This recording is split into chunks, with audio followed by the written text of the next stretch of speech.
Attention here on a very fine day and a big crowd. As they blast away, Fury getting a bit sideways and not getting away very well, but Brock jumps beautifully. And it's Brock from Moffat. And look at the gap, though, that a good start has given Brock on the remainder of the field. Here comes Johnson now, Grice it is, barging his way through. Fury 4th, Harrington 6th. That's Cullen 22, outside Parsons 50. Brock from Moffat. Grice Fury.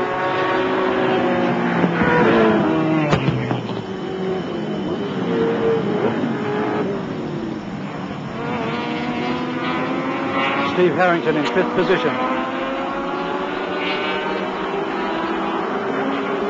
Well, Harrington was smoking badly when he came onto the bowl as well. Right behind him is David Parsons. Moffat has nothing to complain about with that electrifying start, slotting him into 2nd place, ahead of all but one of the cars that should be able to take him off early in the race down the straight. Fury, the series leader, will be a little bit more disappointed. There goes Grice, past Moffat. And talking to Alan Grice in the form-up area earlier, I said, "You will mix it with them, won't you, and make life uncomfortable for the little ones?" And he said, "Oh, all right," with a grin all over his face. He loves the strap.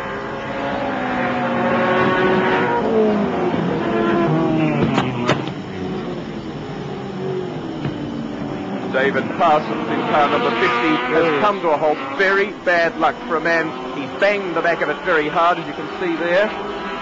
And very bad luck, because the Tasmanian private here has very little money to spare and so far has done very well in the series.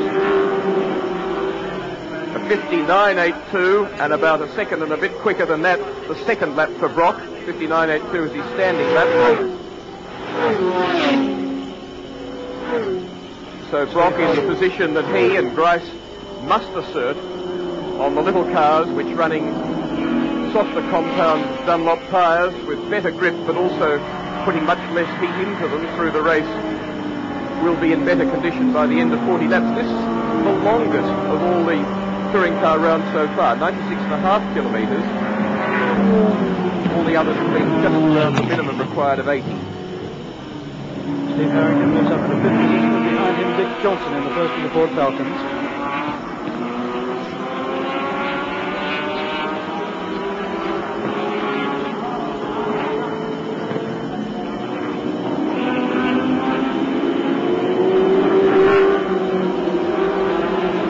Now extending his lead off the bowl, working hard to keep the pressure off his tyres, because the tyres have to last in good condition for 40 laps, and Brock knows just how difficult that is in the heat of Adelaide International Raceway. 58.5, that lap for Brock.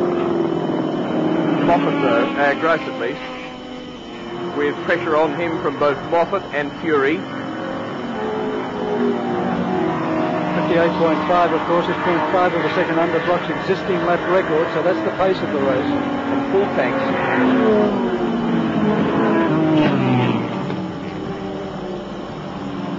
There is no way all the way through Grice.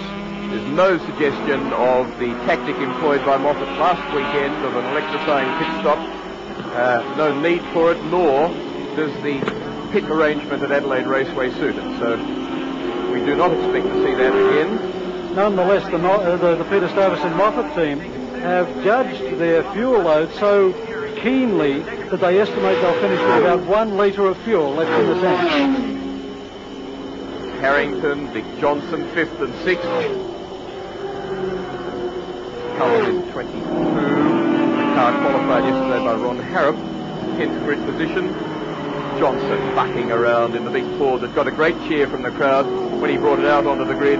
He and that car really invoked more loyal devotion from the fans than most other brands.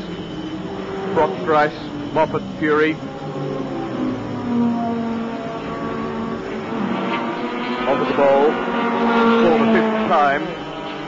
35 laps remaining. Fury trying now on Moffat. And I would think he might just, no. A wily Moffat saw that, but that's interesting.